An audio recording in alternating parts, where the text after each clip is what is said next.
За тухайлах юм бол хууль зүйн сайд аливаа нэг асуудлын талаар хууль зүйн сайд болон хууль зүйн сайд хийж байсан хүмүүс илэрхийлж болох уу гэдэг асуулт нар би болно гэж бүрэн дүүрэн хэлнэ. Яагаад гэвэл энэ нөгөө хэргийн одоо гиз дотор гэж ярьдаг. Хэргийн деталь тэр дунд нууцлах ёстой зүйл Мөрдөн Бацаалтын нууцлалт хамрагчнаас бус зүйлийг ер нь хууль зүйн сайд хүн би ярьж явах ёстой л гэж боддог. Нийгмийг бохиндуулаад байгаа гэмт хэрэг гарч ирэх тэрний эсрэг ямар бодлого баримталж байгаа, яа тэмцэж байгаа юм. Одоо энэ нэн ялангуяа сүүлийн үед гараад байгаа энэ нэг ус төрд нөлөө бүхий гэдэг юм уу, мөнгөтэй гэдэг юм уу, нөхдүүдийн хохирогч болоод байгаа зүйлийн талаар гэдэг ч юм уу. Би бол ярих ёстой л гэж боддог. Иймэрхүү зүйлүүдийн талаар. Тэр энэхүү иргшүүний ярьсан зүйлүүдийг бол заавал шалгаж, мухарлаж тогтоох ёстой.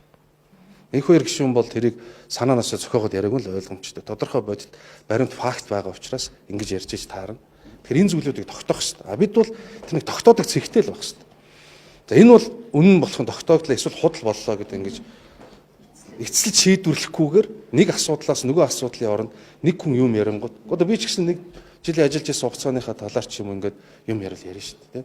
Гэтэл тэр маань өөрөө баримтд нотлохой тогс нотлогдох байх ёстой учраас өнөөдрийн ардын намын хооронд болж байгаа энэ үйл явцаас бид нэг зүйлийг цааш тавь шаардна гэж бодож байгаа. Энэ ярьсан зүйлүүд яаж мухарлсан юм бэ?